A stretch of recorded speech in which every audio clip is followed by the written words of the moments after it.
Right. So let's just jump into it, brother. For those who, if this is your first time watching Brother Empowerment, what this is about, this is actually about empowering one another. This is not about telling you what you're doing wrong and telling you what you need to do better. We want you to be better. We want all of us to be better. And the only way we can do that is by discussing topics that were normally taboo or discussing topics that we don't like to talk about in an open forum, or for some strange reason we can't have those open conversations. Yep. A lot of our sisters have been reaching out to us saying things like, hey, why you guys don't do a men empowerment or a brother empowerment type session? What are you guys doing? And so there were a lot of concerns from our sisters, but there was also a lot of interest from our brothers to say, hey, we do need something to help empower one another. And so Brother Empowerment was born. Yay! Yeah.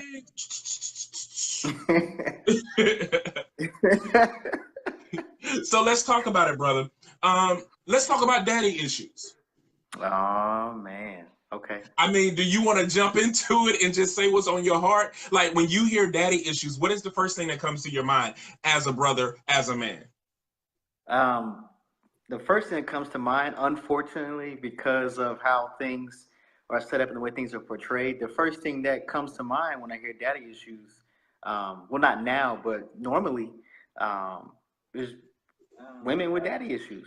You think of, women who have, who didn't have fathers growing up, or fathers who weren't there, who caused, and that in turn causes issues with their kids. But unfortunately, like I said, and I'm pretty sure it might be the same for a lot of, or way too many, I'll say, guys. You think of women first when daddy issues affects men, probably way more so than it does women.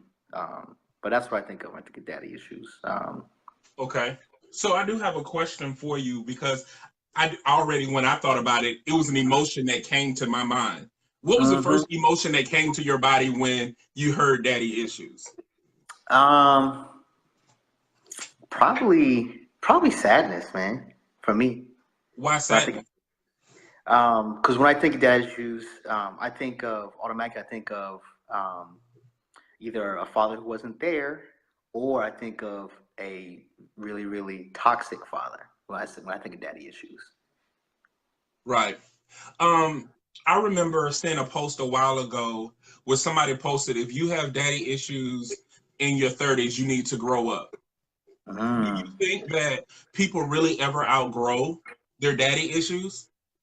Nah, no way, man.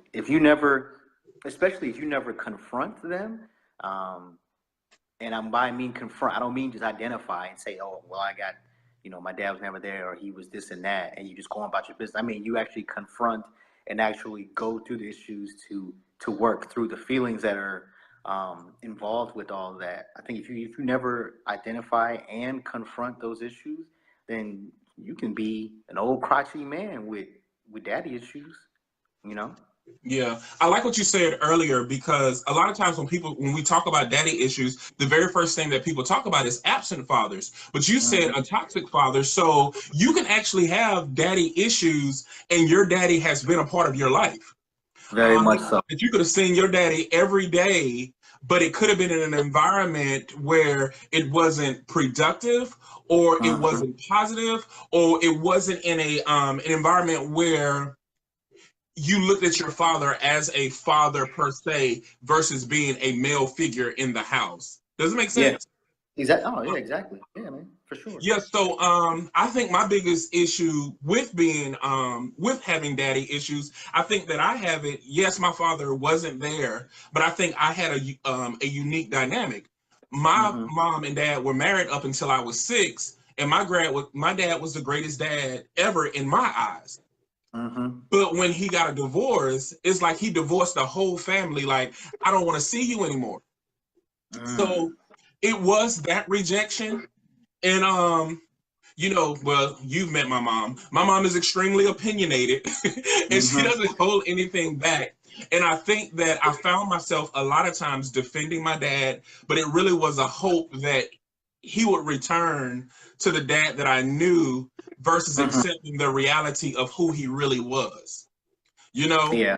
And I think for me, the daddy issue hit hard for me once I actually became a father. Yeah, I got you. Because I was a little nervous on how do I know I'm going to be a great dad when I Right. didn't really have a dad. And when Mm-hmm. I say that, like, I didn't have my biological father, but I'm so great that the community came in and I did get father figures from my village. And so, Yeah. like, the guy that I call my dad was from that village, and he looks at me as a son. But initially, I was afraid because I thought because I was rejected by my biological father that I Mm-hmm. would reject my children. Does it make sense? Oh yeah, for sure. Yeah, make And perfect sense. I don't think a lot of people realize that when your dad rejects you, it's almost like your identity is rejecting you. Mm-hmm. Because I think every child wants to look up to their parents. And I Mm-hmm. think when we're robbed of that opportunity um, to look up to our parents or get the opportunity to really spend that time with our parents, I think that it creates a weird void Yeah. that we don't know how Oh, to fill that void with. yeah. You're right. You have to find a different way or look outside of your immediate environment, which some people, I don't even call it luck. Some people, they find good energy or in good guidance outside their environment, and then some people don't. And then, so yeah, no, I definitely agree, man. I definitely agree. Do you think by not having a dad or having daddy issues could create um basically create unhealthy relationships with other males? Yeah, most definitely. You know, some of us can deal with that better than others, and not because some people are just better at coping, but it's just their personality or just their demeanor. They are able to deal with that better. But yeah, I mean, not having a father figure there, not having your dad there to really coach you and to teach you those things on a daily, if not, on a daily basis, can definitely create a deficiency when it comes to, I don't even say dealing, but with interacting with other men. It could seriously impact that. I mean, you could not like to, hang around other men or of a men who have a certain personality type, especially if you have a father that was there but then left. I mean, it's a whole. I mean, it's a whole plethora of things that can cause some friction between you and other men. I remember when my older brother dad died. Mm-hmm. I remember saying to I actually said to my brother, um, having a dead father is easier than having a father that don't want to be a part of your life. Mm-hmm. Because having a dead father, you can easily say, well, if my dad was living, it would be such and such. Mm-hmm. Well, when your father is living and not contributing to your life, what excuse Yeah. do you have? Yeah. And it's tough to kind of deal with that. And I admit, for me, it's part of my trust issues. So Mm. I am very hesitant about trusting guys, Yeah. but I also feel like there's this weird competition of who can be the manliest, who can know about certain things. Like, it's funny because we joke about it, but every time we get on the phone with a dude, it's the deep voice first until we figure out who it is. You know how we do it, like, hello. Oh, Yeah. hey, what's up, Yeah. man? And I'm Yeah. like, No. why do we have to do that? Like, why Yeah. do we have to do these weird little competitions and like sizing one another up? And I'm Mm-hmm. really not sure if it fills a void by doing that. Like, what does having that competition do? Um. I mean. I okay. I don't really know, Jay.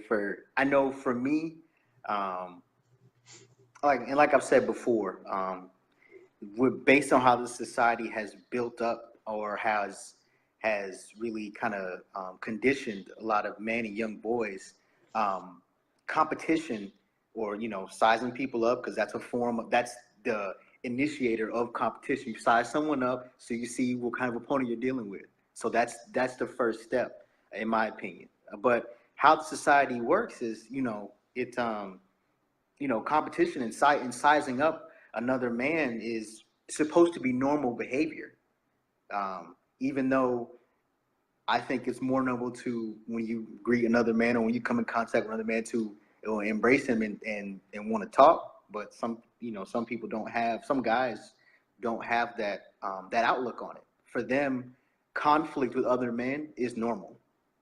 And so sizing up another man to get ready to either be in some sort of conflict, some sort of competition, is normal for them. That's their go-to. That's their comfort zone when it comes to other men. Do you think that men even know when they're having a daddy issue? Like, do they even know? I think in their mind and in their heart, they do know, but I think denial takes place. I think a lot of guys do know. I won't say, I'm not gonna say all or even most, but I think a lot of guys do know. They just mask it and deny it, just because that's the manly thing to do. You keep saying the manly thing to do. In your mind, what is the definition of the manly thing to do? Well, I'm saying manly as in the way the construct of manliness or masculinity has been propped up in this society. I definitely don't mean that that's my take on it. But manliness is always, as far as what we're supposed to think, in my opinion, is always exuding strength and never showing any weakness.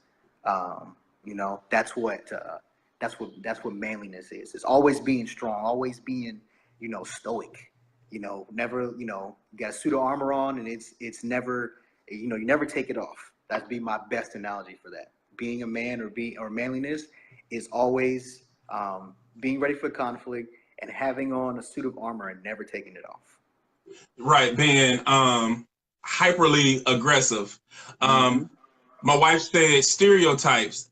And then we actually have a local star on tonight. We have Q Butler, one half of EQ. If you guys have never heard anything, you need to listen to this married couple duo. They are phenomenal. I think I bought their Christmas song that they had out, I think was last year. But now they have another song out. I do need to purchase that one. They do have another song out along with a video. And it's just beautiful to see that. And this way, it goes right into what I was just thinking about. I think that we have to be intentional as men to show that emotion and show that love. Show what love looks like. Show what love feels like. And yes, and show healthiness, because show healthy love. And yes, a marriage is an example of healthy love. But I think just seeing men happy, meaning seeing men laugh, seeing men be, show other emotions other than the hyper aggression that you're talking about. I think that it can be more inviting to have these type of conversations. Yeah. And I just think that a lot of times, instead of meeting aggression with aggression, we can combat some of that aggression with coming to people in love. Like, one of the things that I do know that I'm very intentional about, I call every person that I meet brother or sister. Because I do feel like in this big circle of life, we're family. And I also feel like if I give you an introduction of, hey, brother, that lets you know that I'm not against you, I'm with you. Yeah. So do you think that daddy issues is much of a responsibility for those in the community as it is those who are impacted by daddy issues? When you say responsibility, what do you mean? Meaning, if I know that you're hurting, is it my responsibility to help love you out of that situation? Or is it something that you need to take full ownership of yourself and we act like we don't notice that it's happening? Mm, I would say, first and foremost, it is the, um, yes, you can say, yeah, we can say responsibility. It is the responsibility of that person who the issue affects, or so we'll say that man, to take hold of the issues as sort of as opposed to vice versa, and then work through them. Nobody knows how you feel or what you're going through more than you. Other people can relate. Other people can offer advice on how to cope and how to get through it, how to deal with the negative energy that comes along with some of those feelings. But no one knows about the experience more than you because you're going through it, and not anyone else. I mean, we're not talking about other siblings and stuff, but it's you or that man. So I think first and foremost, it would be his duty to take hold of those negative feelings and associated with that experience, and seek guidance with dealing with it. I think it's not the responsibility of the community, but I do think that the community can and should help that person through the trying times, as long and however long they last. As far as when, like you said, love them through it. I don't think it's solely on the community, but I do think it's something that is greatly beneficial and something that they should do. Yeah. It's one thing that you said that I think I disagree with, Mm-hmm.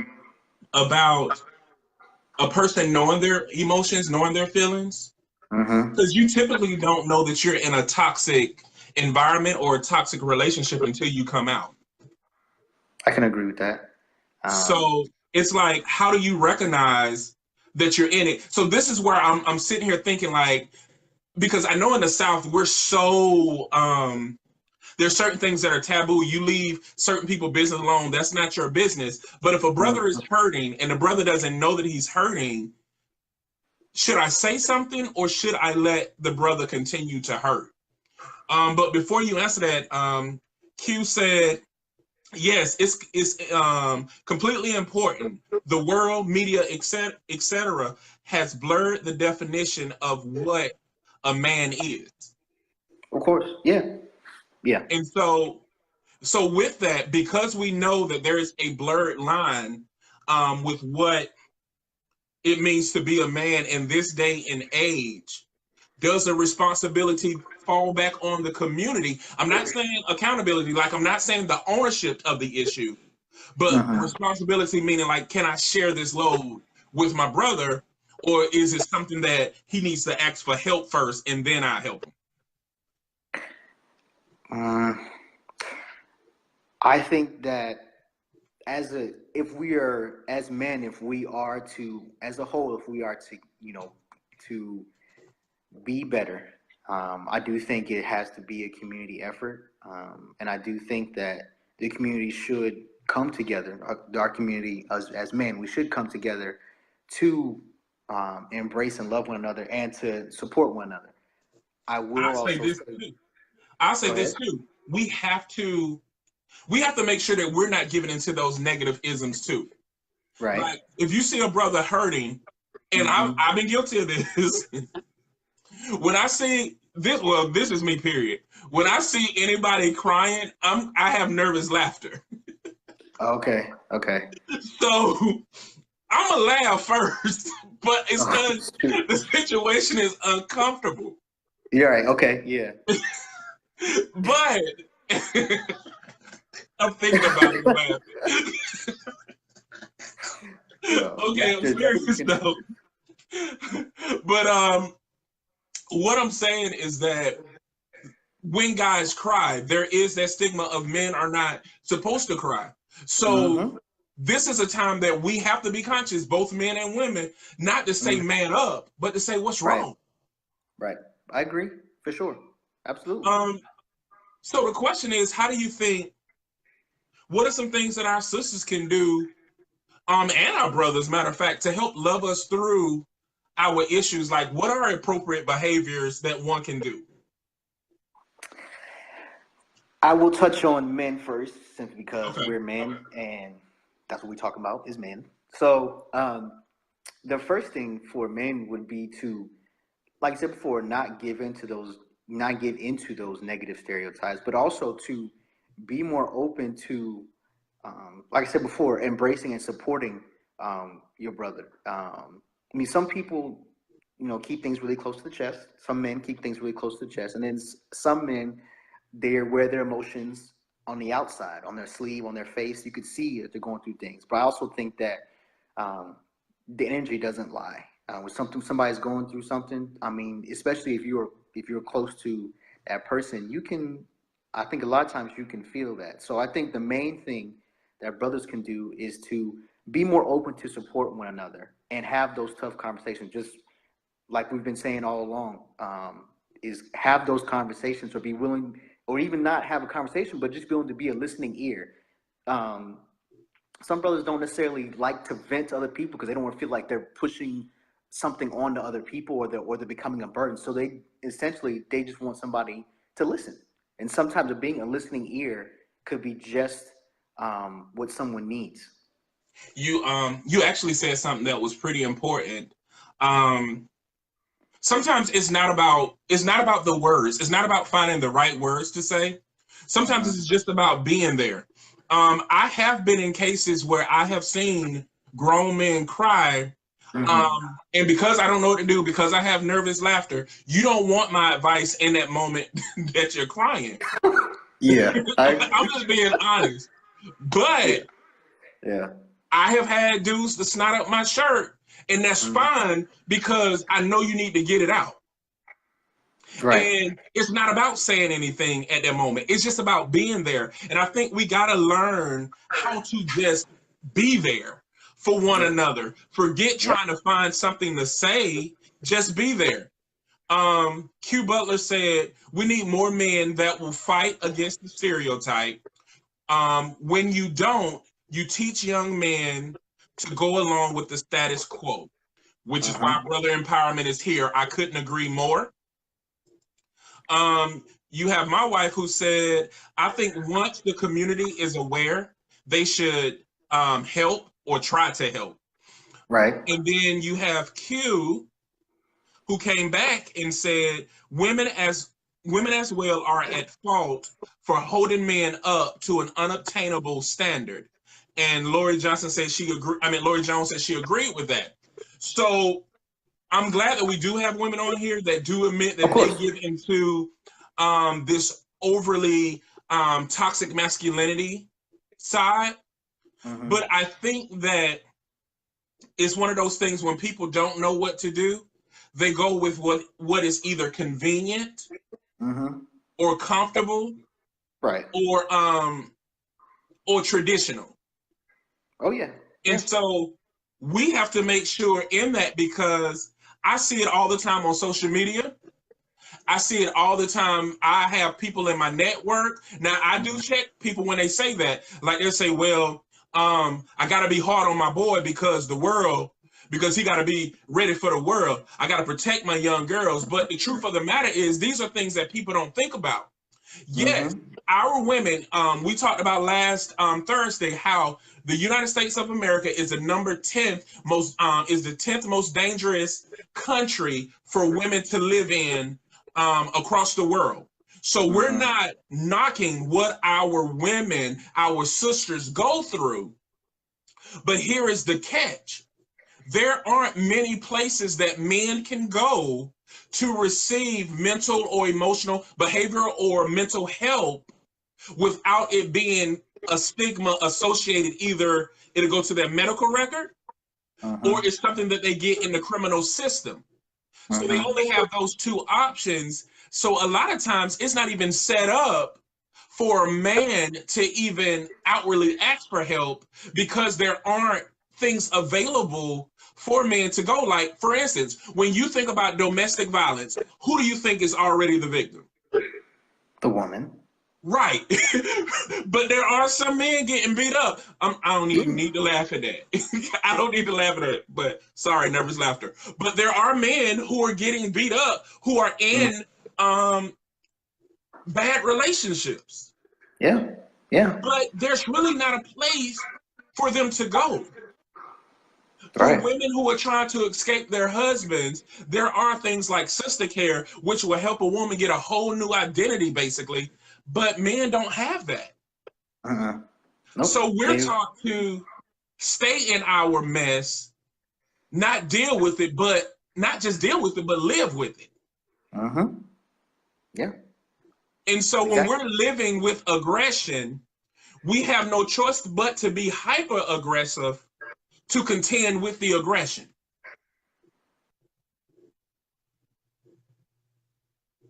Did I lose you? Sorry about that. Oh, somebody called, didn't Yeah. they? I saw when your face froze. I was like, so, okay. So we want to get to a place or get to a point where we got to realize that we got to create a safe space for men to vent, for men to be open. And a lot of times that safe space is just you. Yeah. Yeah. I can tell you with my inbox, I do have a lot of men that come to me in my inbox letting a lot of stuff out. But guess what? It stays in my inbox. I don't share it with my wife. I don't share it with the community. I don't share it with them because I know how much energy, how much strength it took for you to reach out to somebody you don't even know that well and say, these are the things that I'm dealing with. Yep. Exactly, man. So we got to learn how to be there, which kind of goes into the next part of it. Why is being emotional so taboo for men? Well, that's a loaded question. I think that initially, yeah, I think initially it's taboo because that's what, I mean, especially if you live in this country, that's what society says. Emotions are looked at as something that handicaps you. I mean, let's put that out there. Emotions. How many times you see in movies where you have the hero, or it might be the villain, who he's perfect as far as and what he's supposed to do. Whether he be a hero or a killer or whatever he's gonna do. But as soon as emotions get into it, he's crippled. He can't do what he's supposed to do. He's always overthinking things. He's not able to do anything. He's useless. Society says first and foremost that emotions cripple you, that they don't allow you to be successful and to do what you're supposed to be doing or what you want to do. And I think the other thing is that emotions are attributed inherently to women. Society says that women are way more equipped to handle emotions. It's something natural for them. They have higher emotional intelligence naturally. So just right out of the gate, emotions, boys, men, we're just taught to basically chop off our emotions and leave them in a deep freezer sitting somewhere until we feel like we need to get them. And this goes right into what Q said. She said, so many depressed men in the world who can't express it because it's considered weak. And I agree. You and I had a conversation offline about this, about men are just emotional as women. And I think what is more frustrating is because there is the construct of one, a man can't be emotional. Then it's the social construct of a man shouldn't divulge or express his feelings to another brother. So men will basically sabotage a whole relationship or let a whole relationship go, a healthy, a good one, all because we lack the courage or the initiative to express what was going on. Like, for some strange reason, we feel like that is only equated to romantic relationships between man and woman and not through brotherly bonds. Meaning, if I did something to offend you, I need to know that. I don't need to be labeled a hater or a traitor or not a real friend, because how will I know if I offended you? And so what ends up happening is a lot of hurt brothers end up sharing their hurt with other brothers, and the ones who hurt them may not even know. Exactly. Q said, I hate the whole men are physical creatures and we are emotional. Yes, we are naturally more emotional. However, men experiencing emotions, some are the same emotions we do.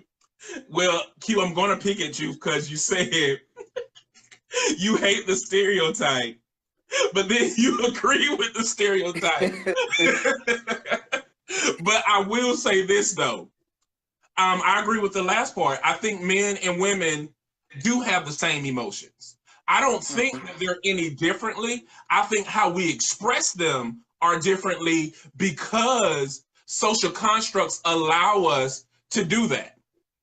You know Exactly. what I mean? Yep. So if you really think about it, out of relationships, all of us want soul commitment. All of us want security. And when we talk about security, it's not just financial security, it's to feel safe and protected in that relationship, both from a physical standpoint, but also an emotional standpoint.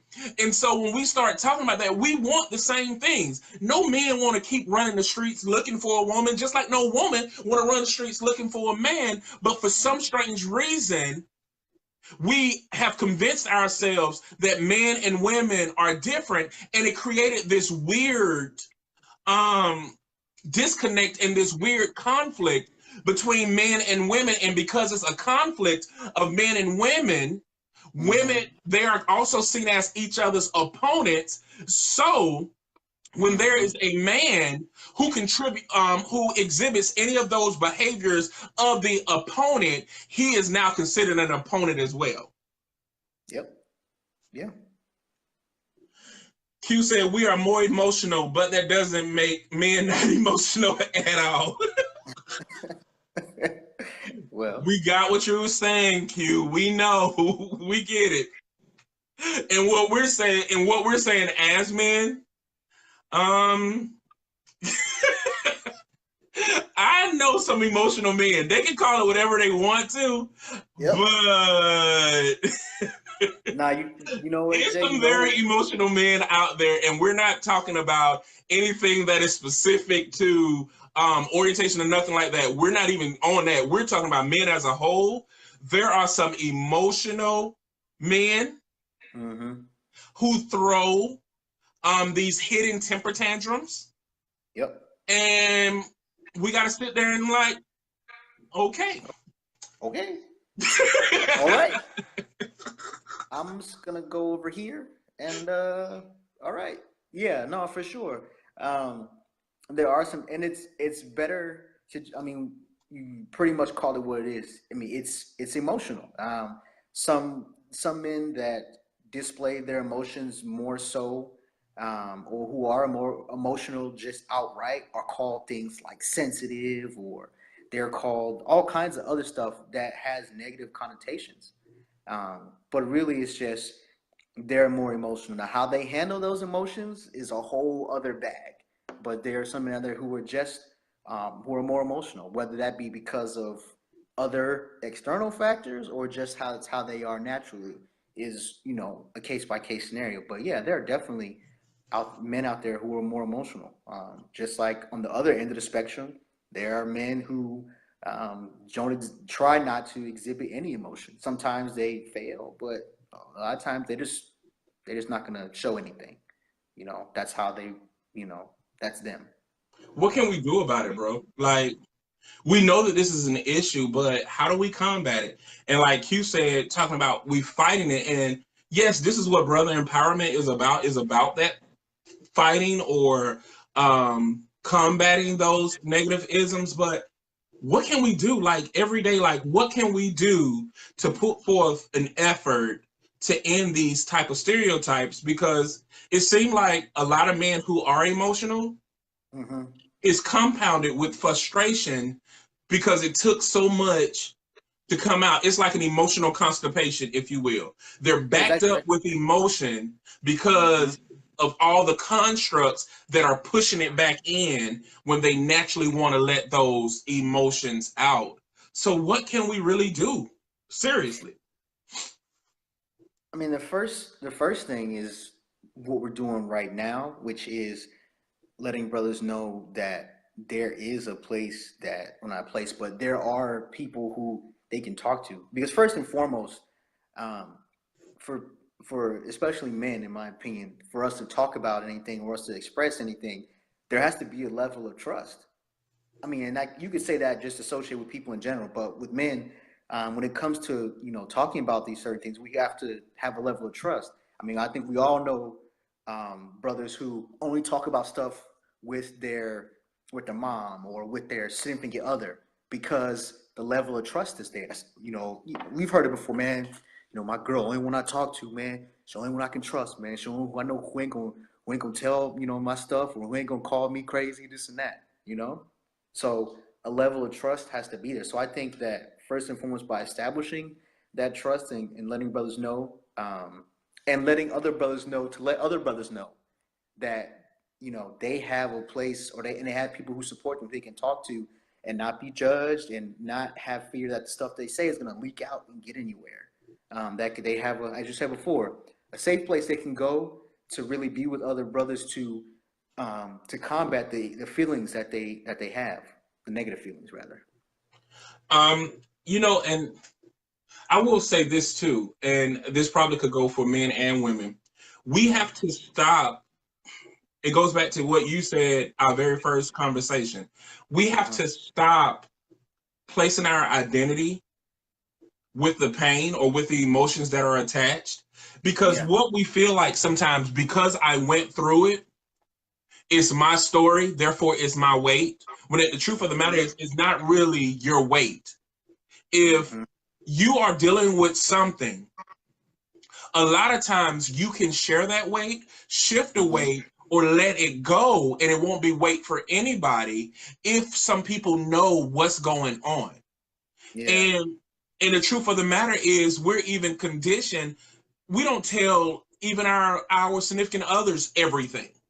There is one thing that always stuck with me that my best friend used to say when we were little. He said, I got a 60-40 rule. I tell one person 60, I tell the other person 40%. So the only way I know they got the full story is if they come together. Now I know not to trust neither one of them. I'm like, I see your logic there. But the truth of the matter is, we're so taught that even the simple things we must conceal. And some of those things that we feel like are a big deal, they're not. In fact, if we shared some of those things, you will find that a lot of brothers experience the same thing. Yeah, exactly. Forget that. Matter of fact, a lot of people experience the same thing. We have those moments where it feels like the world is on top of us. Yes, there is that expectation. Like my wife and I talk about this all the time. If I was a stay-at-home dad, they would be saying, girl, you got to get a new man because he's sorry. But a woman can stay at home and I'm considered a great man. Even women feed into that saying, girl, you got a good man. But if I decide to be an at-home dad, even girls and men will feed into that bad man stereotype. So these things are deeply woven into the American paradigm of how we look at each other. So we got to make sure that we're censoring those things off, because what happens is you're telling someone to basically shut up when you do that. Like if you're talking about that thing and you're supporting that, people take note of saying, well, I know I can't talk to them about that because they just blatantly said how they feel about it. So what if I was thinking about going back to school to better my life, which means I'm gonna have to stay at home for a while.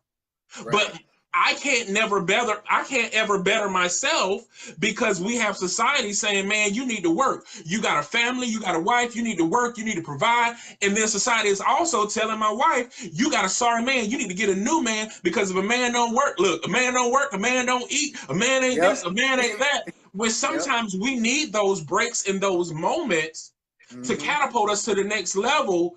But what is happening is those social constructs have constructed a wall that is stopping us from reaching our maximum potential. And so we get frustrated living a life that, one, we're not created to live, two, we're not purposed to live, and three, a life that we really don't want to live.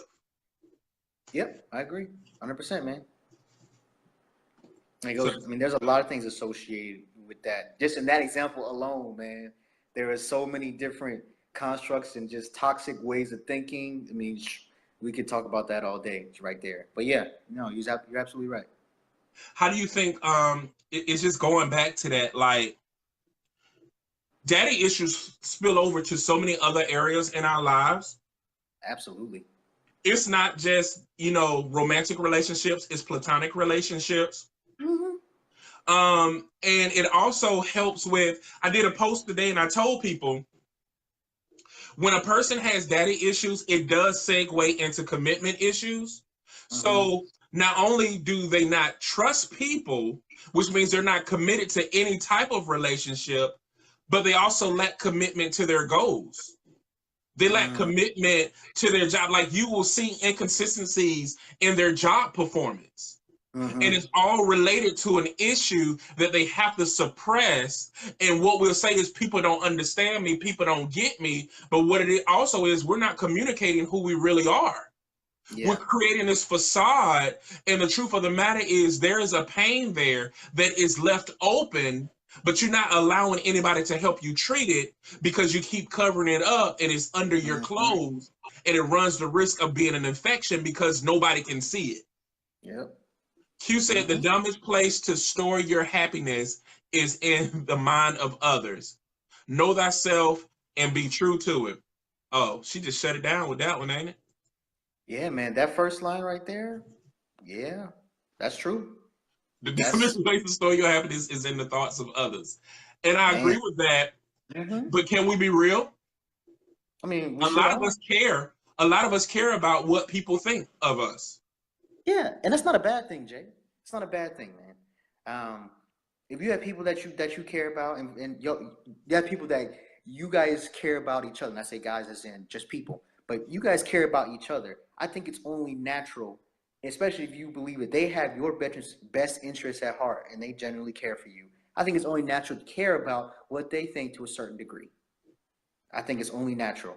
I think the where the problem comes in, where the issue comes in, is when that's your sense of self is you know buried with their opinion of you, and slash or if the other person doesn't have um good intentions when it comes to interacting with you. I think one or both of those teams can be catastrophic. Wow, um this conversation must be good because my older brother just made a comment and I have never seen him make a comment on any of my videos. So I'm like, this is a big moment for me. This is my older brother. Like, I'm like, talk dope. about what we My talk older about. brother is on the scene. So my older brother Vincent said, what people call emotional is in my day called somewhat yanking your chain or trying to pull your card. So someone is trying to upset you. Don't let them play with your emotions. If you speak the language of a person, you can communicate better with them. So what he was Mm-hmm. saying is like being emotional, people will basically mess with you to trigger an emotion out of you. Mm-hmm.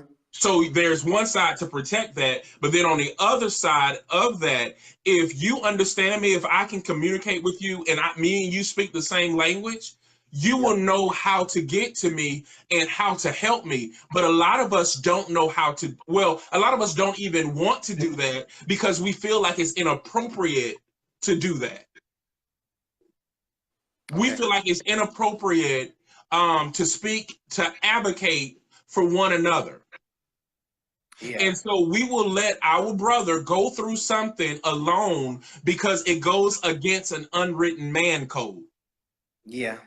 Yep. The code of he can stand on his own too. He's a grown man. Right. He a man just like I am. Big old Yep. grown man sitting there. Right. But the truth of the matter is, like I say this before and I'm 100%. My inbox is always open. No matter what you're going through, brothers, you can always reach out to me. Cordell inbox is open. You can always Exactly. reach out to him. Yep. And we're both extremely confidential. And we don't even share our information with one another. For Um, real. the other thing is like this shoulder, you can crown this shoulder too. Now I will laugh because I got nervous laughter, but you can still crown this shoulder and I got your back.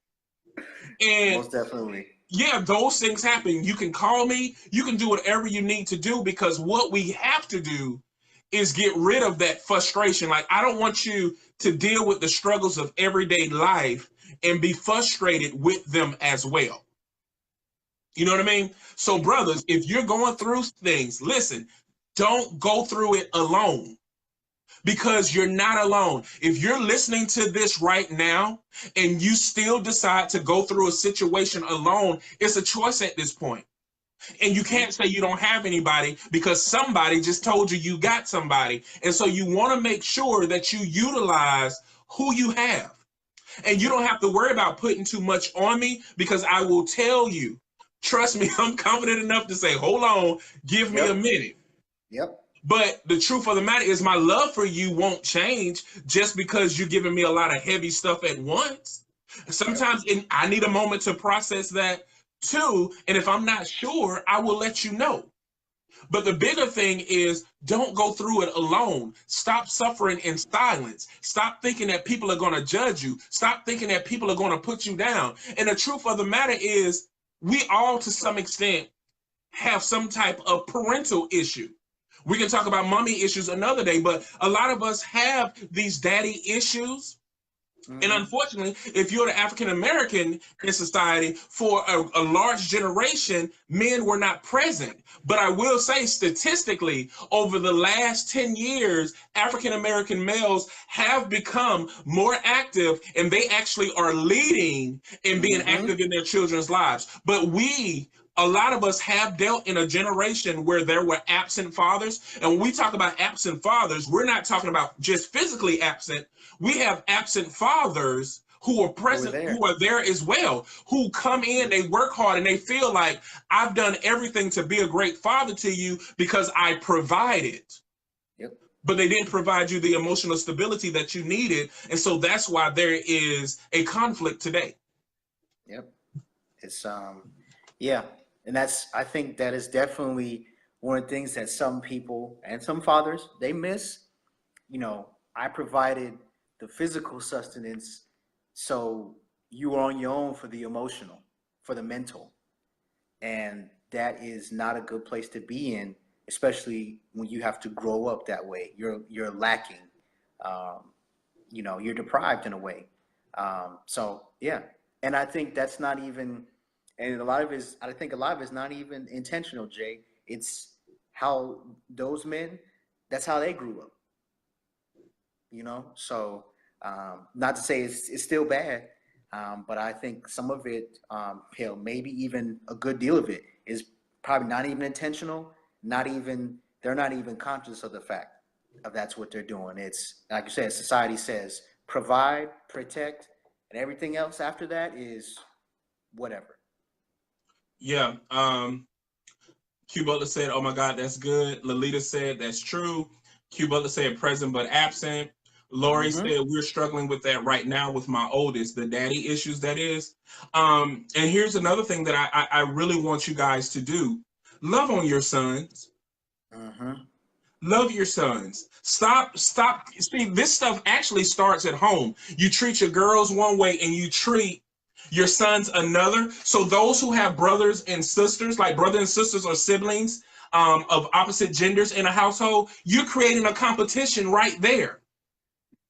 You're creating a rift in relationships right there, because you my son, you the man of the house. No, he's not the man of the house. He's the boy in a house that's trying to become a man. Stop putting that pressure on him, and stop saying stuff like, you got to protect your sister. No, y'all got to protect each other. Correct. That's right. Yeah. That's why, like, my sisters are crazier than my brothers anyway. Like, sisters go hard for their brothers, but the brothers, they're like, no, you're a man, you need to figure it out. No, but stop creating that competition. It starts at home. Stop, like my wife said, causing division. We got to get to a place where we treat them the same way, because guess what? Life is hard. That's why we having conversations like this now. You have emotionally frustrated men. You got women who are asking for help. You got family members who are asking for help, how to deal with these hyper-aggressive, hypersexual, hyper-masculine men, because we've created this at home. Yep. We created this at home. When they came into this world, you told them that they were different just because their genitalia is different. Yep. And we got to stop doing that. Love on your sons, because life is hard. And if you don't show them the right love, they're going to spend the rest of their lives trying to discover it. Which means that they're going to mess with, guess what? Your sons and your daughters. They're going to mess with my daughters. They're going to mess up other people's lives trying to find this thing that should have started at home. Yep. And they're going to keep looking and searching and realize it's not something that they need to discover, but something that they need to uncover, because it's there all along, but you never showed them how to find it. Because you told them that they were different. You told them that they have to protect, but you're not telling them what to protect. You told them they have to be hard, but why? What do you have to be hard for? Yep. We can't keep teaching part of the lesson and then expect them to figure it out along the way. Yeah. Dion said, great topic, gentlemen. So happy to see these discussions from you all. Thank you, Dion. Yeah, Dion was one of the females who challenged us, to be honest. I remember that. Huh? I remember. Yeah, she one of the ones who challenged us, and we said we were going to do it. Q said, yes, women aren't the only ones who look for love in all the wrong places and ways. You're right. A lot of us still don't. I'm going to tell you what some people do. Some people are so damaged, they look for other people who are more damaged than them just so they can feel great about themselves. Yeah. Or so they can try to fix them. Well, it's, you know what? It's part of it is fixed.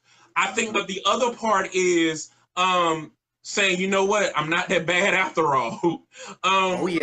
Yeah. And we got to be careful, because I have seen relationships where they actually cripple the other person into staying in that needy stage just because it gives them the validation that they need, but that's not healthy. Yeah. That's not healthy at all. It's not, and we have to start dealing with the issues that we have and stop. What we're actually craving or receiving is toxic. Is actually toxic affection. Yeah. Because you're doing it at you're basically doing it at the expense of somebody else's life. You're receiving this affection, you're receiving this validation at the expense of hurting somebody else. Al Howard said, definitely, especially fathers' loves on our sons. Hug, kiss them on the forehead, etc. Don't let them be homophobic and feel outward expression of love as a weakness. Yep. And Dion said, yes, so true. Healing. So, brother, we get into this last, we're in the last 5 minutes. Any closing thoughts? Anything that you want to leave the brothers and even our sisters to kind of marinate on until next week? I don't necessarily have anything at the forefront, but I'll just say, man, that as you said before, I'll take this because this, like I said, this has spoke to me. I've told you this before. Being open is one of the best things that you can be. And I think as brothers out here affecting change, I won't say try, because I say we are, because we are affecting change. As being brothers out here affecting change, and other brothers listening, being open is the best thing that you can be, because that is all that some brothers need, or maybe even a lot. I'm just saying some, that's just a preliminary word. That's all that some brothers need to start the process of getting through their negative emotions and getting through the stuff they have going that they've been harboring for so long, is someone to be open. And I think that also our sisters the same way. Be open. I know that your experiences with toxic masculinity has had an effect on you too, in the way that you view men and the way you interact with men. But being open is still one of the best things you can do for the men in your life. That's all I got. No, that was good, brother. The only thing that I will tell everyone is, it goes in the lines of being open, but this is one of the things that I tell a lot of people in our love sessions when we have one-on-ones or even when we have groups. your moments are yours.